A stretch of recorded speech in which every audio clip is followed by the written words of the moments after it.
Madame, Messieurs, bienvenue sur CCTV et vous regardez Kiosque, les directs, Karine et Bébé, derrière la caméra principale. Karine, bonjour. Très content de vous retrouver ce matin. Stéphane Bazouzi est à la caméra gauche, la caméra de Momo Djambé n'est pas encore occupée, lui-même n'est pas là comme d'habitude, donc pas de surprise. Doudou, comme d'habitude, réalise l'émission. Il y a aussi la participation de Géry qui est l'homme de la semaine. Géry, bonjour Géry, vous allez bien? On va se retrouver ici dans 2 jours, les vendredis. Merci également à Bruno Chibala, excusez-moi, Bruno Nzinga, qui est à l'exploitation avec nous ce matin sous la grande supervision. Son ombre plane sur l'émission Les Tout-Puissants, Romain Makonda. Je ne connais pas les postes, non, Romain. Voilà, c'est donc parti pour la partie présentation. Bienvenue les invités, ils seront 2 sur ce plateau. Le tout premier est là, on attend le deuxième. Mais d'abord, voici les menus de cette émission. La commission justice et paix de la CENCO qui s'insurge contre des injures proférées contre la CENCO. Vous avez suivi cette série de déclarations, levées des boucliers, même ceux-là, après leur échec, au niveau de leur messe écuménique du stade de Martyrs, on le croyait déjà terminé. Ils sont là, les confessions religieuses, avec Marine Ibodo, qui ont fait une déclaration. On va en parler dans cette émission, ces vidéos de l'assassinat des experts onusiens qui fait parler d'elle, mais aussi Corneille Nangaa qui reprend l'activité avec une médiatisation qui ne dit pas son nom et des déclarations comme pour justifier je vais parler Corneille Nangaa qui parle des 2 options. D'abord la première, soit on n'enrôle pas les gens au Kasaï et qu'on puisse aller aux élections. Deuxième option, soit qu'on attende que la sécurité puisse s'est stabilisé pour que l'on enrôle les gens, mais avec comme implication, ça va peser sur les calendriers, ça va même peser sur les délais critiques de la CENI. Ce sont là les thèmes que nous allons tenter de développer, si le temps nous le permet, avec des invités qui seront avec nous sur ce plateau. Voici les titres des journaux ce matin. Révision du fichier électoral. Mamadou Diallo, les Kasaï ne doivent pas être laissés sur le bord de la route. Voilà, j'étais en train de vous en parler tout à l'heure. Forum des As écrit, l'UNICEF tire la sonnette d'alarme, Grand Kasaï, 1,500 000 enfants en danger, 350 écoles détruites, un centre de santé sur 3 n'est plus fonctionnel, annonce l'organisation onusienne. Je vais terminer par Congo Nouveau qui écrit les PPRD insolvables. Ouf, c'est un peu anodin. Voilà donc les titres des journaux. Eliezer Tamboué de Tokomi Wapi avec moi sur ce plateau et à ma gauche. Eliezer, bonjour et bienvenue. Bonjour Serge. Vous allez très bien? Oui, ça va. J'ai fait appel à vous expressément parce que d'ailleurs aujourd'hui vous devriez être à l'université. Ouais. Merci beaucoup d'avoir répondu à mon invitation. En attendant l'arrivée d'Israël Moutala qui est, je ne sais pas moi, quelque part. Eliezer, est-ce qu'on peut d'abord commencer par ces faits un peu divers? Les PPRD insolvables, ça c'est Congo Nouveau qui écrit. C'est vrai que de temps en temps on ne parle pas des questions comme ça, on est trop fiché dans la politique. Je vais lire quand même un paragraphe pour vous donner des éléments. Les partis présidentiels a réceptionné des chapeaux d'une valeur de 6 000 $ américains auprès d'un établissement privé dénommé établissement DMC, service domicilié à Kinshasa. Depuis près de 3 ans, l'entrepreneur Konde Onosamba Georges, résident actuellement en Guangzhou, en Chine, n'a jamais récupéré les soldes de sa créance auprès des dirigeants du parti présidentiel. Au lieu de paiement, le propriétaire est menacé de mort par les personnes non autrement identifiées. Est-ce que les partis présidentiels peuvent manquer d'argent pour payer une si modique somme d'argent, se demande le journal, ou plutôt une personne a-t-elle détourné l'argent déjà payé par les partis présidentiels? J'ai lu cet article en attendant l'arrivée d'Israël et de Moron Djambé. Il y a des décharges ici. Vendredi, le 1er juillet 2016, décharge. J'ai sous-signé Rebecca Mbunza avoir reçu 500 chapeaux, donc képi, 100% raïs entre les mains de messieurs Georges, signé aussi et des numéros. Et je vois encore une deuxième décharge. Moi, Rebecca Ngunza, reconnais avoir reçu 293 chapeaux d'entre les mains de M. Georges Condé pour une valeur de 1500 $, donc 1,5 $ par pièce à payer ce samedi 14 mai 2016 pour les comptes de l'honorable Dunga. Donc, Kilanga, de l'honorable Dunia Kilanga. Voilà, Dunia est du PPRD. Est-ce qu'on peut rapidement commenter ces faits? Ça sort un peu de l'ordinaire. Hein? Non, Serge Kabongo, comment ça sort de l'ordinaire? C'est de la politique en même temps. Là, on parle du parti présidentiel. Le PPRD, ce n'est pas un parti de l'opposition. Ça fait partie des faits qu'il faut reprocher au régime. Parce que ça ne reflète que l'image réelle du pouvoir en place. Quand on parle de ça, pour moi, ce n'est pas une surprise, Serge Kabongo. Vous savez que le PPRD, bien que parti au pouvoir, ils n'ont pas de siège, ils n'ont pas de parcelles. Ils sont locataires là où ils sont en ville. Si vous ne savez pas, ils n'ont jamais payé le SNCC, qui est propriétaire de l'immeuble où ils sont depuis des années. Le PPRD manque-t-il l'argent pour s'acheter ne fût-ce qu'une portion de terre et construire? Parce qu'on ne peut pas prétendre être un grand parti politique sans avoir la volonté ne fût-ce que de construire son petit bâtiment. Attendez, ici il faut parler du PPRD ville de Kinshasa. On a cité Dunia Kilanga. Dunia Kilanga, c'est l'interfédéral du PPRD Kinshasa. Donc ça n'a rien à voir avec Mova. Il ne faut pas chercher un peu à... Hein? Non, ça a à voir avec le professeur Henri Mova-Sakani, l'Ikofi Yaraïsi, comme on l'appelle à Delvaux, parce que c'est lui le patron du PPRD actuellement. Ce qui s'est fait, on n'a pas dit qu'on a réussi les képis ou les chapeaux avec effigie PPRD ville de Kinshasa. Dunia Kilanga, certainement, lui, le PPRD, vous n'avez qu'à vérifier partout où ils sont. Ils ne font que louer des maisons et ils ne font qu'occuper les maisons d'autrui où ils ne paient pas. Il n'y a pas seulement le problème de chapeau.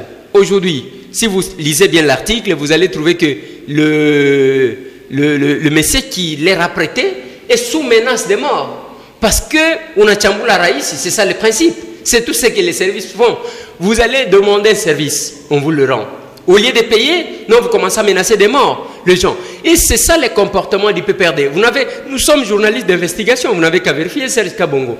La maison qui est sur l'avenue Pumbu, où se trouvent les sièges du PPRD, où on danse, on distribue la bière, on donne de l'argent aux gens, mais c'est une maison en location. Mais les MSR a conçu son siège par le fait des cotisations des cadres et des membres. Comment le PPRD? Mais ce n'est pas seulement le PPRD, même les MLC qui est à côté. Les MLC aussi occupent une maison, ce n'est pas la maison du MLC. Donc il ne faut pas amener les débats sur le plan du PPRD simplement. Il y a beaucoup d'autres parties. Hein. Faisons une analyse objective. Hein. Oui, mais il faut faire la différence entre d'abord le MLC et le PPRD. Très bien. Le MLC n'est pas au pouvoir, le MLC est dans l'opposition. Même alors, le MLC est sous-logé dans les bâtiments qui ont des liens avec son président. Très bien. Ça, c'est une précision d'État qu'il faut donner. Ici, nous sommes en face d'un parti qui est au pouvoir. Mais ce parti qui est au pouvoir, incapable de s'acheter une petite parcelle. Est-ce que c'est un problème de vision ou bien ce sont des gens, comme disait Mouzé, des opportunistes de tous bords? On dit chacun pour soi et les pouvoirs pour tous. Non, mais ça reflète juste l'image de comment le pays est géré. Mieux vaut encore que quelqu'un puisse se bâtir un immeuble de 12 niveaux, mais en ayant un parti politique qui est locataire, insolvable, j'ai dit. La SNCC, les autorités de la SNCC qui me suivent, savent que c'est les bâtiments de la SNCC. Parmi les gens qui ont détruit la SNCC, c'est entre autres le PPRD qui est insolvable et qui occupe depuis des années ces bâtiments-là. On ne paie pas. Et aussi le pauvre monsieur qui se débrouille, vous allez demander un service, on vous offre la marchandise, mais 6 000 $, c'est quand même honteux. Même là où le professeur se trouve, c'est quand même honteux d'apprendre qu'un parti au pouvoir, je comprendrais encore si c'était Martin Fayoulou parce que lui est dans l'opposition. Je comprendrais encore si c'était Félix Tshisekedi parce qu'il est dans l'opposition. Mais là, alors, c'est le PPRD, Vimba. Ils sont chaque soir dans des bars, dans des bistrots, dans des boîtes de nuit. Allez-y, voir sur Mugila Gila. C'est Vimba, ils sont là, mais des locataires, des insolvables, incapables de louer une maison.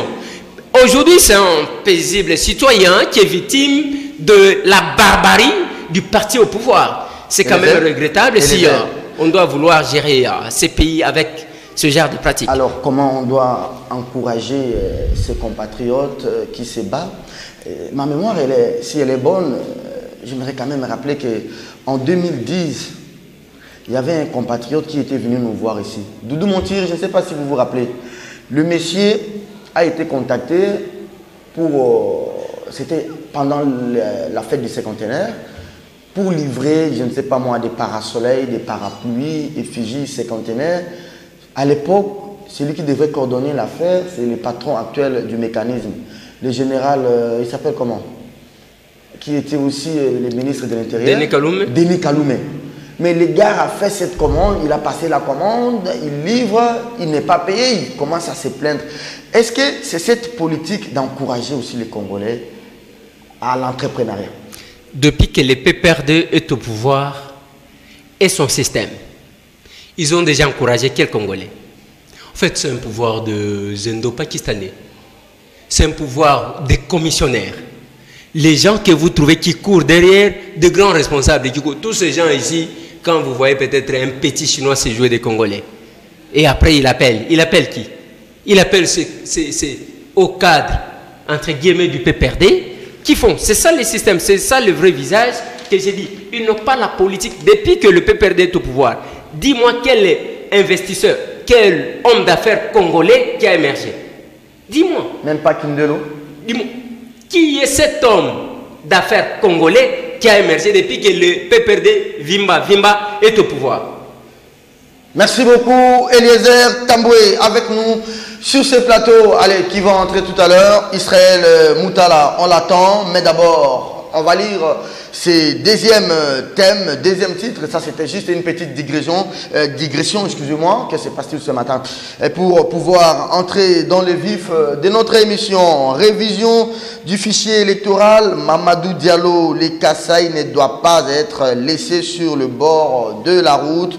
Les affres de la milice Kamouina Sapou ont sensiblement détérioré la situation dans l'espace Grand Kasaï. C'est là à tel point que les Congo-Kinshasa, déplacés de l'Est et ceux de cette région brassés, trônent sur le monde comme le pays ayant le plus de déplacés internes. Oui, suite aux hésitations de la CENI à aller enrôler les Kassaïens situés au plus près des zones rouges dans le cadre de la révision du fichier électoral, Mamadou Diallo, le numéro 2 de la MONUSCO, en charge des questions humanitaires, a été amené à réagir à cet état de choses par les journalistes au cours d'une conférence de presse organisée par OCHA sur la crise au Kasaï. Eliezer, est-ce que vous avez suivi ce que Nanga a dit? Je peux vous le rappeler. Il dit ceci: la situation au Kasaï, elle est volatile. Il y a un agent de la CENI qui a été enlevé, je ne sais pas moi, tué, je crois bien, à décaisser. Il y a quelques matériels de la CENI pour l'enrôlement qui ont été volés. Pour cela, la CENI n'attend pas enrôler les Kassaïens de cette partie. Première option, la CENI attend à ce que la situation se stabilise. Je lui ai posé la question, ça prendra combien de temps? Il me dit, ça prendra le temps que ça prendra. Je réplique en disant, est-ce que ça n'aura pas d'incidence sur votre délai critique de 16 mois et 1 jour? Il dit, bien évidemment. Et après, la deuxième option, il dit, ou soit encore qu'on puisse aller aux élections sans cette partie du pays. Votre analyse, votre interprétation? Bon, en fait, c'est une démarche diabolique et erronée, selon moi, dans le sens qu'il y a toujours l'insécurité à l'est du pays. Depuis des années, on n'a jamais entendu la CENI dire que s'il en est ainsi, cette partie n'aura pas d'électeurs, n'aura pas droit au vote. Ça ne se fait pas. Et là, les kits ont été volés, ramenés au Rwanda. La CENI ne s'est jamais désengagée. Je pense que si vous prenez l'insécurité qui prévaut depuis des années à l'est du pays et l'insécurité créée aujourd'hui au Kasaï central, vous trouverez que le niveau est plus supérieur par rapport à l'insécurité à l'est du pays. Là, la CENI n'a jamais pris de décision. Ce qui est curieux, l'autre fois, on a fait l'émission avec le président de la CENI, M. Corneille Nangaa, il a montré, dans ce qu'il a montré comme données, les provinces où il y a beaucoup d'enrôlés, c'est les provinces en difficulté, en insécurité. Entre autres, les grands Kivu. Et les gens commençaient à se poser la question de savoir comment, là où il y a beaucoup de morts, il y a beaucoup de déplacés. Les gens qui se déplacent du jour au jour, mais il y a beaucoup d'enrôlés par rapport à d'autres zones où il n'y a même pas d'insécurité. Qu'est-ce qui s'est passé? Ce n'est pas ce que le président de la CENI devrait dire actuellement. Parce qu'il y a l'insécurité dans sa collaboration avec l'État congolais. Il devrait se battre pour stabiliser, pour assurer la sécurité et que ces peuples kassaïens-là puissent s'enrôler. Cette décision de penser que non, écoutez, on peut laisser de côté les Kassaïens, une partie du Kassai, de côté, non, je ne pense pas qu'elle est normale, elle n'est pas responsable du tout. Il fallait demander à M. Ramazan Chadari, qui a aujourd'hui la sécurité entre ses mains, de faire quelque chose. Et d'ailleurs, c'est lui que nous avons vu nous montrer à la télé comment les Camerounais Sapou se sont désengagés et les Camerounais Sapou ont accepté la paix, il les a convaincus. Je vais revenir à vous, Eliezer Tamboué. Israël Moutala est un peu en retard pour une fois dans cette émission et pour une fois, Eliezer est revenu à temps.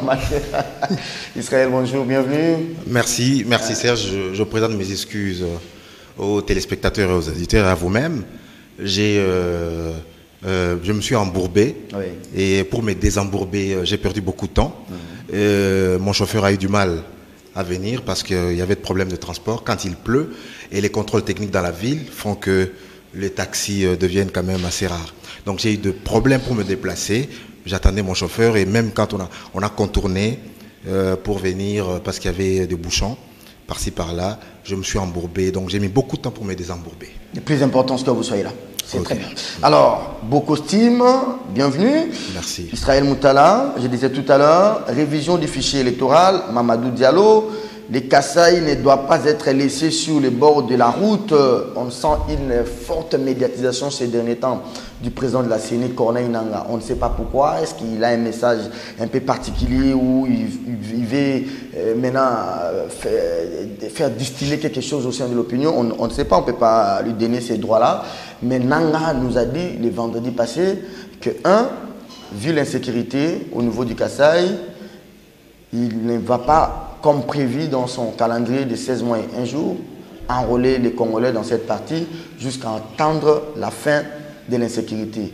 Il dit des deux, ou soit on va aller aux élections sans pour autant enrôler ces Kassaïens du côté des Camerounais Sapou. Votre analyse et votre interprétation. Bon, j'avais l'information parce que mon site l'avait publié, je crois, parmi les premiers. Nous, l'information, nous l'avons eu de Nangaa en marge de sa rencontre avec la délégation de la SADC. C'est la première fois quand il avait rencontré la délégation de la SADC qu'il avait dit qu'il y avait des problèmes sérieux de sécurité au Kasaï et que cela compromettait la révision du fichier électoral et qu'il était obligé pour des raisons de sécurité de suspendre l'enrôlement. Mais bien évidemment, il y a un problème.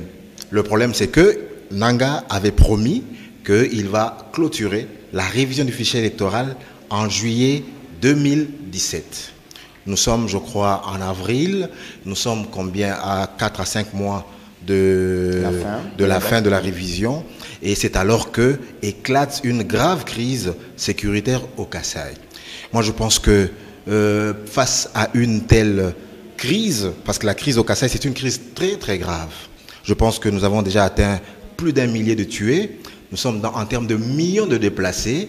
Et donc, le problème sécuritaire est très important là-bas. Et donc, si on ne résout pas la question sécuritaire, je ne vois pas comment est-ce que les opérations d'enrôlement vont se dérouler. Vous avez parlé tout à l'heure, je sais que j'en avais parlé aussi sur 7 sur 7, la décapitation d'un responsable de la CENI à décaisser, le pillage du matériel. Ça veut dire que quand on pille le matériel, qu'on incendie le bureau, c'est difficile parce que les Camerounais Sapou ou ceux qui se font passer pour les Camerounais Sapou s'attaquent au symbole de l'État. Et donc, ils doivent être sensibilisés par rapport à ça. Ils ne doivent pas s'attaquer aux agents électoraux, ils ne doivent pas s'attaquer au matériel électoral, parce que ce matériel sert à les enrôler, eux, pour qu'ils exercent leur droit de voter. Ils doivent aussi savoir une chose, que c'est en ayant une participation importante en termes d'enrôlement qui vont justement avoir une représentation aussi conséquente à l'Assemblée nationale. Or, l'insécurité qui règne dans l'espace Kassai ne contribue pas à ce que les opérations d'enrôlement s'y déroulent. Eliezer disait tout à l'heure, avant votre arrivée sur ce plateau, dans le Grand Kivu, les gens ont même volé les matériels de la CENI, ils sont allés avec au Rwanda. Des gens sont morts, mais ce n'est pas pour autant que la CENI avait suspendu les opérations. Comment vous voyez une telle décision? Est-ce que nous ne risquons pas que demain, ces Kassaïens disent, le collaborateur du sauté, tout ça, les sécessions, Kassai est sur la Congo? Non, je pense que les velléités sécessionnistes, c'est des velléités qui ont souvent été nourries à l'époque par de puissances occidentales. Les Congolais, d'où qu'ils viennent, sont attachés à leur unité. Je pense que la force, les Congolais l'ont compris, la force réside dans l'unité. Nos particularités, nos diversités, notre patrimoine culturel, notre patrimoine minier, notre patrimoine humain, c'est ensemble que nous sommes forts. Et donc aujourd'hui, désagréger le Congo, c'est marcher à contre-courant. Nous sommes ici dans le 21e siècle où de grands blocs se constituent, on ne peut pas aller en ordre dispersé. Et moi je suis, écoutez, sur la question électorale précisément, il faut faire comprendre aux miliciens que l'insécurité n'est pas une bonne chose. Mais c'est à l'État d'assurer la sécurité des agents de la CENI. Je suis parfaitement d'accord. Alors, quelle est la responsabilité de l'État? Je suis parfaitement d'accord. La responsabilité de l'État, c'est de rétablir l'ordre. Mais écoutez, rétablir l'ordre, c'est des coups. Ce n'est pas une guerre classique. Vous avez des groupuscules qui se croient invulnérables, qui sont drogués psychologiquement, qui sont shootés au fétiche, c'est très complexe. Au Nord Mali, on a fait des élections avec la présence djihadiste. Hein? Oui, c'est vrai. Mais au Nord Mali, ça veut dire qu'on contrôlait des grands ensembles et tout ça. Mais ici, écoutez, ici c'est compliqué. C'est des milliers de localités. Ils surviennent, ils surgissent, ils attaquent. Moi, je pense que la grande question ici, c'est absolument qu'on libère la parole, que le nouveau chef coutumier puisse parler, parce qu'il puisse faire l'acte contraire qu'avait fait Feu Kamwina Sapou. Je crois il avait maudit les autorités en prenant, je crois, du sable, en jetant en l'air et en évoquant des esprits. Je pense que le nouveau chef Kamwina Sapou doit prendre ses responsabilités et prêcher pour que la paix revienne, parce que je pense que ceux qui souffrent le plus, vous n'allez pas dire que c'est le gouvernement, ceux qui souffrent le plus, vous n'allez pas dire que c'est Kinshasa, ceux qui souffrent le plus, ce sont les Kassaïens. Très bien. Les gens qui sont en bourse aujourd'hui, les gens qui n'étudient pas, les gens qui ne savent pas, les commerces sont perturbés, les activités, même le barrage, certains techniciens ont fui, ils ne vont plus revenir au Kassai, tout ça, mais dites-moi qui perd? Donc les écoles, qu'on pose la question aux Kassaïens eux-mêmes, qui perd dans cette crise? Ce sont les Kassaïens qui sont les premiers touchés, et ils doivent être conscientisés par rapport à ça. Merci beaucoup, Eliezer. Je vais revenir à vous, cher confrère.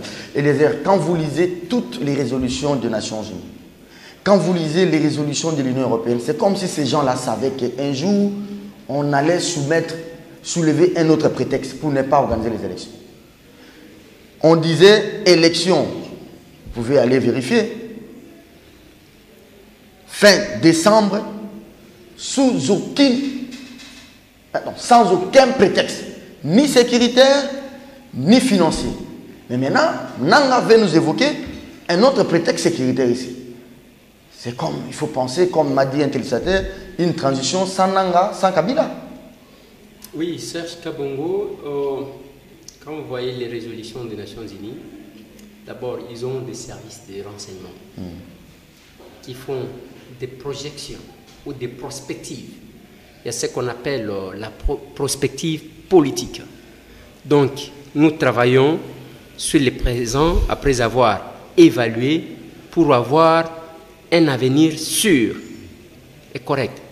Et aujourd'hui, nous, on n'a pas de services de renseignement qui font ça. Nous avons des services de commissionnaires. Non, les gens, on n'a pas de services de renseignement, c'est un peu trop. Attendez-moi. Écoutez-moi bien. J'ai dans ma voiture, à la fin de l'émission, je vais vous montrer un document qui date d'1 mois et demi. Le 20 ans à venir vit par le service de renseignement américain.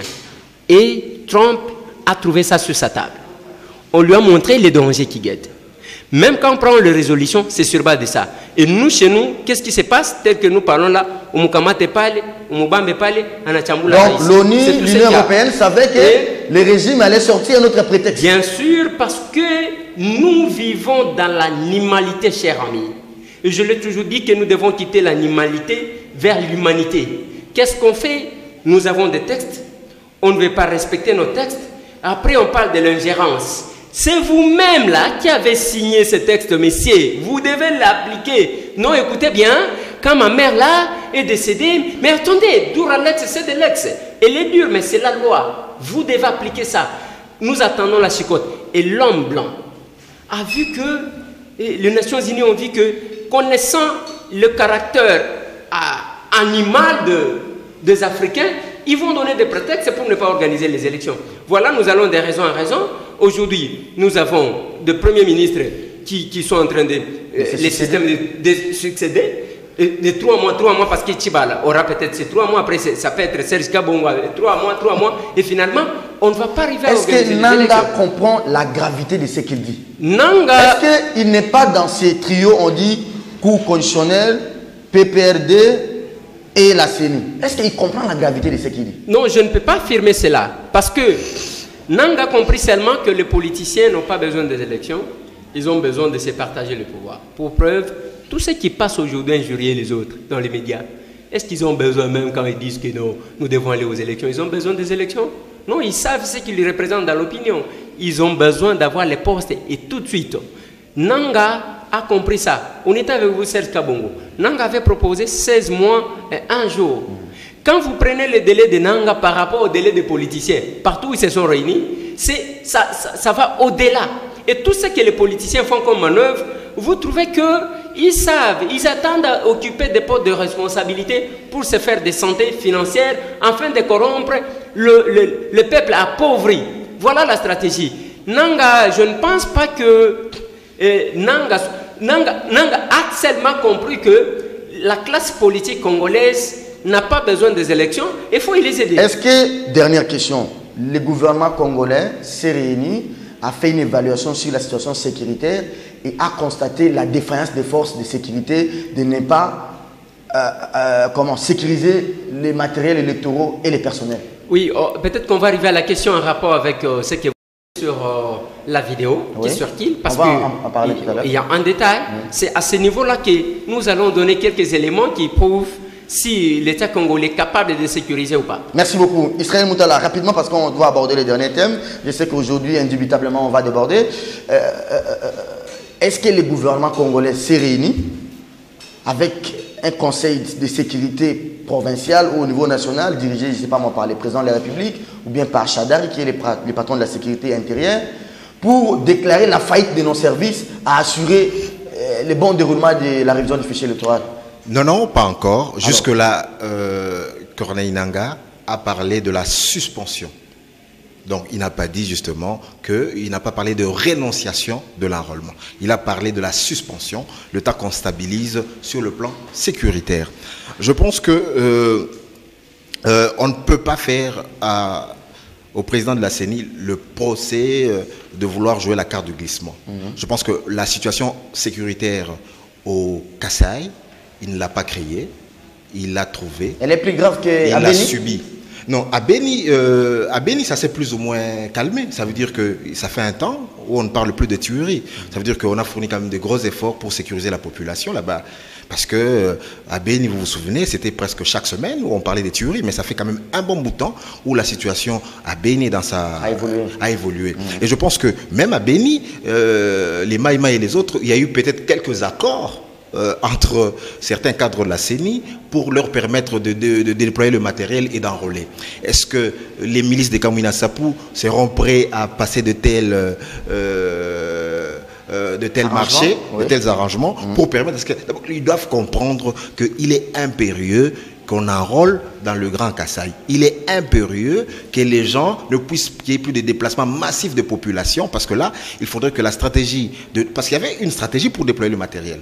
C'est un matériel complexe. Donc maintenant, là-bas, il faut voir maintenant où sont les déplacés. Ils sont dans quel camp? Va-t-on les enrôler dans les camps? Et là, il faut créer de nouveaux bureaux, de nouveaux hangars. Et donc, c'est toute la logistique qui est mise en... Alors, les délais sont ténus. Et donc, moi, je pense que... il ne revient qu'à l'État de déployer les services dans chaque bureau d'enrôlement. Ce n'est pas le nombre de militaires qui nous manque. Non, le problème, c'est que les questions sécuritaires... pour les résoudre, ce n'est pas dans un coup de baguette magique. Donc ça, pour déployer les gens comme ça, c'est une guerre asymétrique, pas classique, voilà. Où vous avez des gens qui n'ont pas des tenues, parfois ils se dissimulent dans la population, et voilà, c'est très compliqué. Ce n'est pas une guerre classique, et même si c'était une guerre classique, il faut déployer du matériel, il faut collecter du renseignement, donc c'est très compliqué. Israël, donc comme si... la responsabilité première appartient à l'État. À l'État, mais d'abord aux populations du Kasaï elles-mêmes. C'est à elles de prendre conscience que c'est dans leur intérêt de se faire enrôler. C'est dans leur intérêt qu'il y ait la paix dans cet espace. C'est dans leur intérêt de ne pas justement, comment dirais-je, s'opposer entre tribus, entre ethnies. C'est dans leur intérêt d'abord à eux. Allez, dernière question Israël. C'est comme si quand vous lisez les résolutions de l'Union européenne, de la Belgique, de la France, c'est la question que j'ai posée à Eliezer, et même des Nations Unies, la dernière, c'est comme si ces gens-là savaient qu'on allait un jour soulever un autre prétexte sécuritaire, parce que dans toutes ces résolutions, on disait les élections fin décembre 2017, sans aucun prétexte ni sécuritaire, ni financier, ni politique. Voilà. Tout à fait. Sur le prétexte sécuritaire, quand il y avait ça, c'était dans la communauté internationale, on faisait allusion à la situation à l'est du pays. Mais la situation sécuritaire au centre, personne ne l'a vu venir. Personne. C'est parti d'un banal conflit de succession coutumier. C'est parti de là, entre Mpadi et les autorités provinciales. Donc c'est parti de rien. Personne ne pouvait savoir que cette affaire allait dégénérer et prendre les proportions inquiétantes qu'elle a prises aujourd'hui. Ni la communauté internationale, ni le pouvoir en place. Et même, je vois des gens qui prêtent à Kabila des intentions comme quoi c'est lui qui aurait créé cette situation. Soyons raisonnables. Alors là, Kabila ferait preuve d'un cynisme terrible. Merci beaucoup. Donc, moi, je ne pense pas qu'aujourd'hui, quelqu'un de sensé peut dire que, voilà, il y a une erreur des autorités politico-administratives de la majorité présidentielle, mais personne ne pouvait savoir que cette situation allait dégénérer pour toucher 5 à 6 provinces. Non, personne. Merci beaucoup. Israël Moutala, madame, monsieur, c'est kiosque CCTV. L'émission Doudou, elle est retransmise à la radio, hein, parce que les téléspectateurs, les auditeurs me posent beaucoup de problèmes. Vous avez des problèmes avec les sons à la radio là-bas. Il faut faire attention, Doudou. Merci. Ok, merci beaucoup, Géry. L'homme de la semaine, on prend les derniers thèmes de l'émission. Hein. Commentaire du gouvernement sur les atrocités des terroristes Kamona Sapou au Kasaï. Est-ce que l'épine qui était sous le pied de Kabila vient d'être élevée? Parce qu'on semblait attribuer ces assassinats aux forces de défense et de sécurité congolaises. Maintenant, cette vidéo de plus ou moins 2 minutes vient clore les débats. La vidéo de plus ou moins 5 minutes, je l'ai suivie. Je crois Eliezer était dans la salle. C'était des images insoutenables. Moi, ce que je veux dire clairement, il apparaît clairement, cette vidéo, elle n'est pas truquée. C'est une vidéo authentique. Et les gens que j'ai vus là-bas, c'est le modus operandi de miliciens. Mais la question qu'on se pose, pourquoi les miliciens auraient tué les experts? Parce qu'ils venaient en principe, a priori, enquêter à charge contre le gouvernement pour découvrir les fosses communes. Ma réponse est simple. Il y a eu des exactions de part et d'autre. Les miliciens ont aussi de choses à cacher. Ils ont aussi commis beaucoup d'atrocités, beaucoup de crimes sur certaines populations. Et donc, sur la quarantaine de fosses communes, il n'y a pas que le gouvernement qui a des fosses. Donc, il y a les miliciens aussi qui avaient des choses à cacher. Et donc, moi, je pense que là-dessus, ils avaient aussi intérêt peut-être à tuer les experts des Nations Unies pour cacher leurs propres exactions. Donc, moi, aujourd'hui, sur cette question précise, ma ma religion est faite, le crime contre les 2 experts de l'ONU, pour moi, il n'a pas été commis par les forces régulières. Et donc, c'est vrai que les forces régulières commettent beaucoup d'exactions, mais une fois qu'ils ont été disculpés, il faut le dire haut et fort. Est-ce que le ministre Mende vous a dit comment l'auditeur militaire, le général Pondé, a pu intercepter ces images? Qui a filmé et comment c'est arrivé chez l'auditeur? Le problème, c'est que les miliciens se filment eux-mêmes. Ils se filment eux-mêmes pour montrer la bravoure, pour montrer leurs actes entre guillemets héroïques. Donc c'est pour eux-mêmes d'abord se mettre en scène.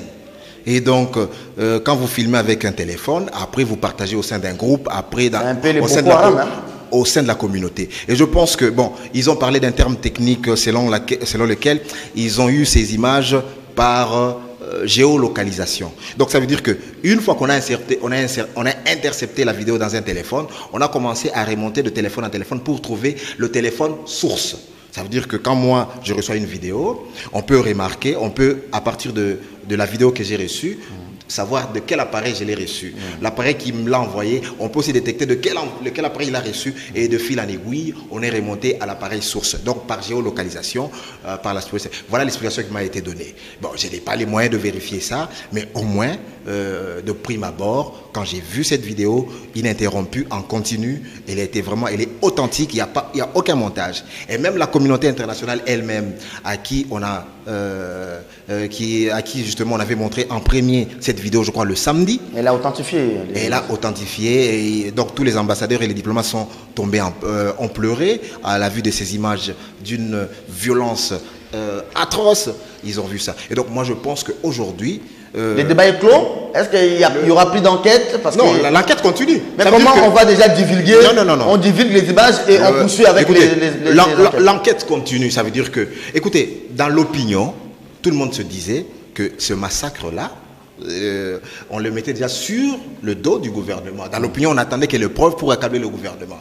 Et donc, le gouvernement nous dit ceci, que tous les crimes, n'est-ce pas, qu'on met tout souvent qu'on met à la charge des forces de l'ordre, ne le sont pas. Voici un cas éminent où tout le monde pensait que c'est nous, en tant que gouvernement, qui avions intérêt à tuer ces gens parce qu'on devait cacher nos crimes. Il n'en est pas le cas. Voici ceux qui ont tué les membres. Ce sont des miliciens avec leur modus operandi. Et même quand on voit la touffe de cheveux coupée par un milicien de 15 à 16 ans, il dit clairement que c'est pour augmenter ses pouvoirs.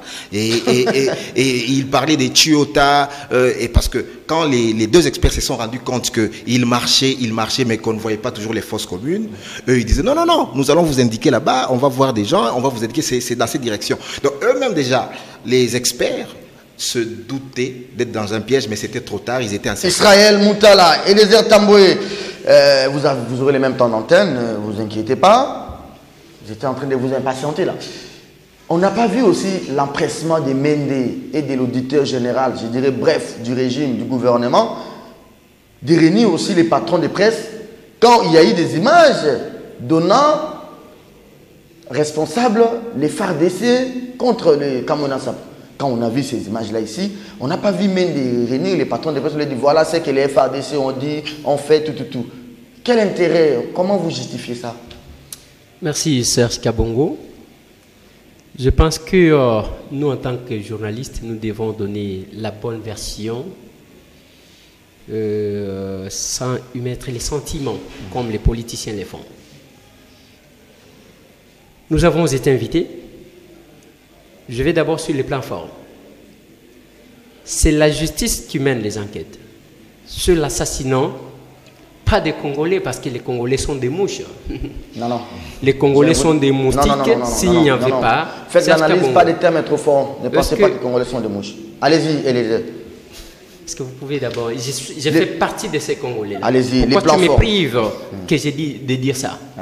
Parce que s'il n'y avait pas l'assassinat de ces Onisiens-là, on ne mènerait pas une telle enquête.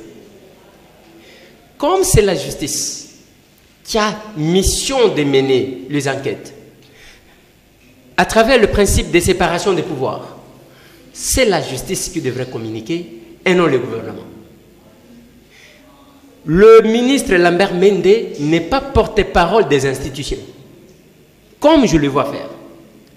Quand c'est l'institution président de la République qui a attaqué ses mains de Kiaparé, quand c'est l'institution Parlement qui a attaqué ses mains de Kiaparé, quand c'est l'institution justice, il n'est pas porte-parole des institutions. Non, il est super porte-parole. Il est porte-parole du gouvernement. Ça, c'est sur le plan fort. Très bien. Donc, il n'a pas qualité sur le plan des droits. Sa communication est nulle. Ça, c'est un. De deux, ils vont nous inviter, nous responsables des médias. On s'est mis là-bas, j'ai entendu mon grand frère, pour qui j'ai beaucoup d'estime hier, avec vous, le vieux Diana, qui j'ai toujours dit qu'il va fuir avec les politiciens. Comment? Un jour. Il va fuir parce qu'il vient distiller les mensonges sur le plateau. Dites-nous la vérité alors. Et il pense bien dire. Il n'est pas là, on ne parlera pas de lui. Bien sûr, j'attendais que vous puissiez l'inviter comme ça. Comme nous, dès on était dans la salle, je pouvais lui montrer ses insuffisances. Là où il ne parvient pas à communiquer, à dire la vérité. Alors dis-nous la vérité. Nous arrivons là. Vous avez posé la question. Moi, j'attendais parmi les vidéos que nous aviez promis de nous balancer par le porte-parole de la police, le colonel Mwanamputu, qu'on devrait aussi aligner cette vidéo-là dont vous avez fait mention. Là où notre armée était incriminée, comme ça, on pouvait juger. On pouvait voir que le gouvernement était correct vis-à-vis des patrons de presse que nous sommes. Mais cette vidéo-là, on ne l'a pas montrée. On y arrive à la vidéo elle-même. On nous montre la première vidéo, ce sont les photos. Parce que ce jour-là, le confrère est en face de moi, il n'y a aucune nouvelle vidéo que nous avons vue qui n'est pas sur le net. Toutes ces vidéos-là circulent déjà, il n'y a aucune surprise, aucune information nouvelle. Ce sont des vidéos qui circulent sur les réseaux sociaux depuis. Maintenant, on est là, on nous montre les photos des gens décapités, tout et tout. Après, on nous dit, bon, la personne qui est debout là, c'est un policier qui est en train de creuser une fosse commune. Encore faudra-t-il nous prouver que c'est lui qui creusait là, c'était un policier. Le colonel Mwanamputu va nous montrer à travers la ceinture, au moins une ceinture wana, et sa ceinture à la policier. Non mais attendez, il y a les histoires que le musicien porte ici. Hein. Pentagone, les histoires du Pentagone là. Alors, chaque samedi, nous tous là, nous sommes dans ces histoires-là. Alors, nous serons aussi confondus. Ça, c'est important. Deuxième image. On nous montre 53 policiers. S'il vous plaît, nous sommes journalistes. 53 policiers. Tout autour de ces 53 policiers, les confrères étant en face de moi, on n'a pas vu 10 Kamouena les entourer. On n'a pas vu. On a vu 53 policiers assis par terre. Et le chef qui posait des questions. Yo mission Yo mission Maintenant, écoute bien. On nous relate les faits. Que voilà, il y a les camions de la police qui venaient. On a creusé, les camions s'est embourbés et sont venus. Les Kamouena Sapou ont maîtrisé 53 policiers surarmés. Parce que dans une zone comme celle-là, on n'envoie pas les policiers avec la gaz lacrymogène. Ça, c'est pour nous avec notre Kanyama. Ici, chaque fois, même dans des stades, nous en bénéficions. Mais dans de telles zones, on n'envoie pas la gaz lacrymogène. Nous avons... On a dit ceci. Le véhicule embourbé, les policiers sont allés chercher la population. Je vais parler comme tout le monde, excusez-moi. Et le chef du village aurait dit aux policiers, voilà comment on dit aux policiers de désarmer et les policiers obtempèrent. Et c'est à ce moment-là que comment vous trouvez cette version-là? Cette version-là dans la salle n'a pas été dite. Là on était. C'est ce que Diana m'a dit hier sur ce plateau. Non, Diana invente ces histoires pour plaire à ceux qui l'envoient. Sur les plateaux, ça c'est clair. Les confrères étant en face de moi. Bon. Tout le monde peut-être. On a dit ceci. Oui. Ils ont été embourbés. Ils ont demandé à un de leurs d'aller prendre de l'aide. Et quand il a trouvé le premier villageois, il a dit non, d'accord, on va vous aider, mais vous ne pouvez pas venir avec les armes. Voilà. Et c'est comme ça qu'on les a désarmés progressivement. Mais est-ce que c'est normal cette version-là? Parce que les gens veulent vous aider, ils vous demandent de désarmer. Et vous désarmez. Mais vous savez, ça veut dire que comme on avait envoyé la police ne s'est pas doutée de cette embuscade. Donc voilà, peut-être que si c'était peut-être l'armée peut-être... Parce que la police, elle était partie de bonne foi et ce n'était pas la zone de son intervention. Parce que là, ce n'était que le passage. Donc je crois qu'ils étaient à Chikapa et de Chikapa, ils se rendaient dans le Sankourou. Et donc, c'est à mi-chemin, donc quelque part par là, qu'on leur avait tendu cette embuscade. Et donc, ils s'est douté de rien et ils ont été désarmés comme ça. Très bien. Et les airs, des policiers désarmés de cette manière-là, comment vous interprétez ça? Admettons que ce soit la bonne version. C'est un policier formé. Même sans armes, les policiers peuvent maîtriser une Il personne. peut ravir l'arme à l'autre. Mon cher ami, 53 policiers. Le cas Mouena Sapou ont été blanchis par le colonel Monamputu. Comment ça? Dans son exposé. Oui. Dans le sens que il nous expliquait que ces policiers-là ne savaient pas manier les armes. Alors pendant qu'ils vérifiaient, chaque policier qu'on trouvait qu'il était louba, on les mettait de côté pour leur apprendre à manipuler les armes. Donc, l'utilisation des armes par les Kamouena Sapou a été écartée à travers cette déclaration. Nous revenons. On prend les balouba pour faire entre guillemets. Des instructeurs. Ce qu'il a dit là, il s'est trompé, c'est-à-dire que il voulait dire les miliciens ne savaient pas manipuler les armes. Voilà. Au lieu de policiers. Alors maintenant, ils ont demandé aux policiers Balouba de les apprendre à manier les Kalachnikov. Il a disculpé les Kamouena Sapou sans les savoir. Tout à fait. Justement, c'est ce que Eliezer dit. Non, parce que Eliezer, il s'est trompé, ça veut dire il s'est trompé des policiers. Il a dit les policiers ne savaient pas manier les armes. Non, il Je voulait parler parle des miliciens. des miliciens. C'était En fait, les miliciens que le ministre nous a interdit de les qualifier de miliciens parce que lui, terroristes. en bon français, il parle Donc, de terroristes.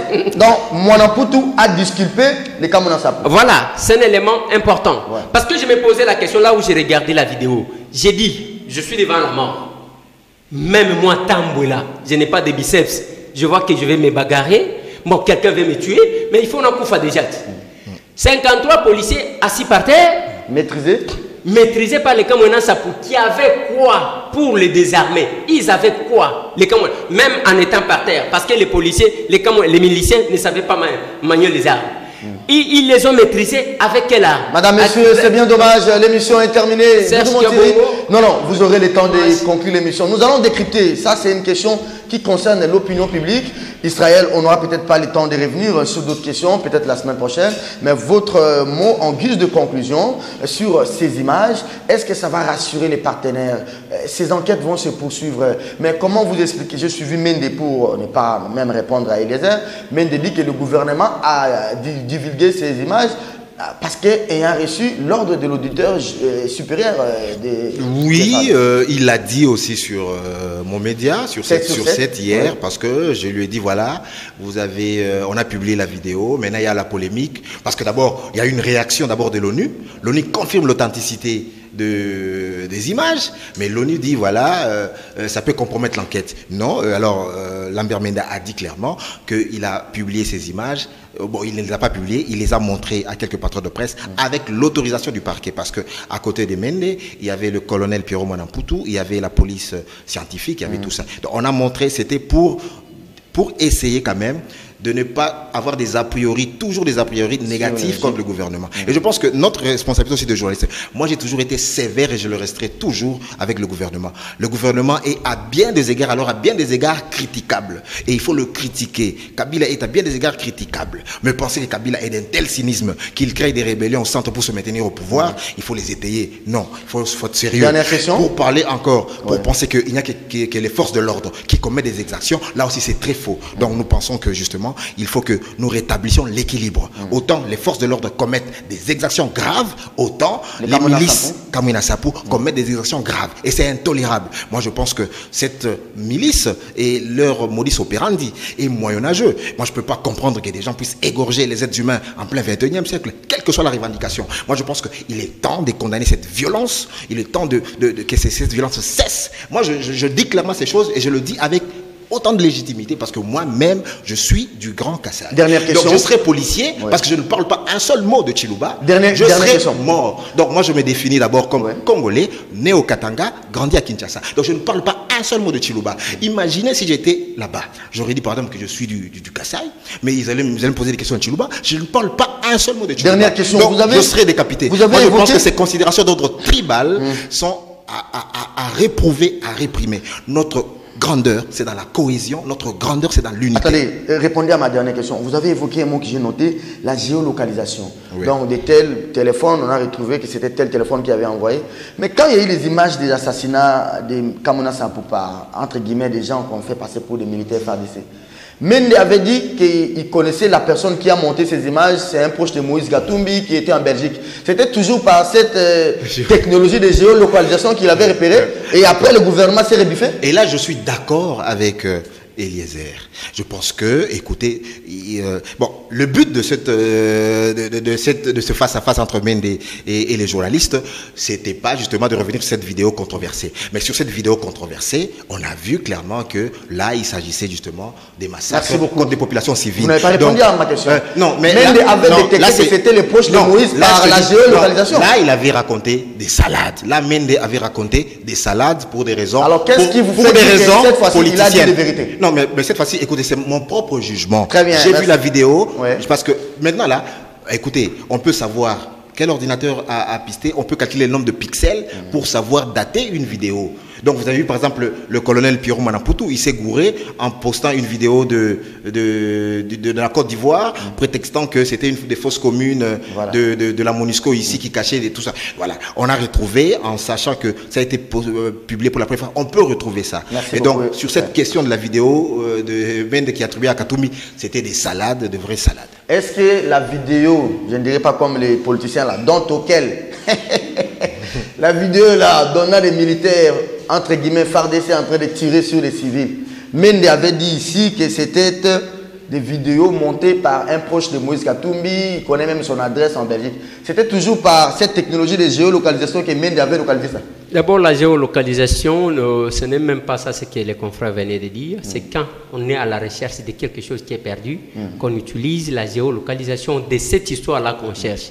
Ce n'est pas par rapport aux vidéos. Je ne sais pas la définition qu'on donne à des Les Américains veulent frapper la base de Bachar, ils cherchent là où il y a des armes, on géolocalise. Ce téléphone, Ouais. ici, si j'envoie une vidéo et qu'on veut me localiser, si je suis sur Internet, on peut savoir que je suis à Gombe, à Place Tel, au Forestcom. On C'est vous ça la localise. géolocalisation. Il a C'est ça, bien la compris, géolocalisation. les confrères, parce que là, on cherche les confrères Isaac et non la vidéo qui est venue de quelque part pour utiliser la géolocalisation. Terminé. Ça, c'est important. Serge Kabongo, aujourd'hui, je me vois vraiment miselé. Allez-y, allez-y. Ici, c'est terminé. nous avons des choses à transmettre, à communiquer.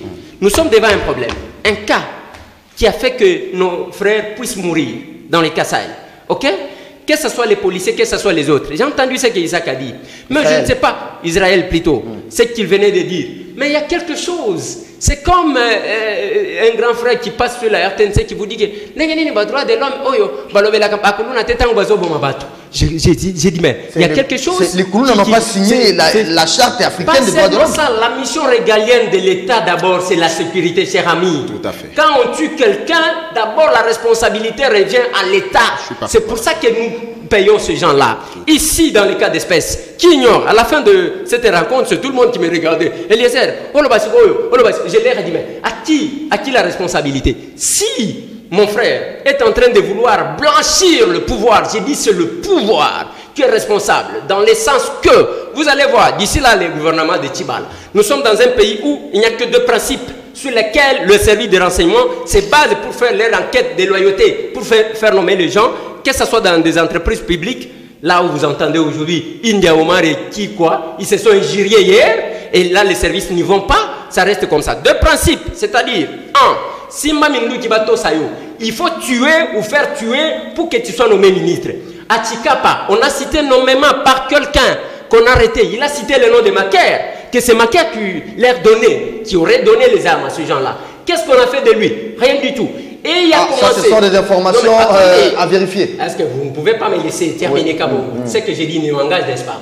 Et toi, tu crois s'il y a un procès, on va te voir? On va voir, mais c'est Tambo que je suis. Tranquillise-toi, calme-toi, je m'assure. Allez, c'est donc terminé. J'ajoute le deuxième élément. Oui. Et tout le monde sait que pour que tu sois membre d'un gouvernement ou mandataire, il faut soit te tuer, soit te faire tuer. C'est un principe. Le deuxième principe, il faut beaucoup injurier tous ces opposants que vous voyez sur les chaînes du pouvoir, sur la RTNC aujourd'hui. Est-ce qu'il y a eu passé? Parce qu'ils voient que voilà, le pouvoir c'est demain, pour qu'on puisse me nommer, le service de renseignement ne se base que sur les injures et les tueries je dois faire la même chose. Madame, monsieur, l'émission est terminée. C'est important, vous privez aux gens l'information qui peut sauver. Nous privons aussi aux gens de suivre l'émission qui va mais ça m'étonne, si les choses sérieuses ne vous intéressent pas. On va revenir nous sur ça. sommes là, je reviens sur Tchikapa parce que les gens meurent. On va en parler très prochainement. L'émission est terminée, madame, messieurs.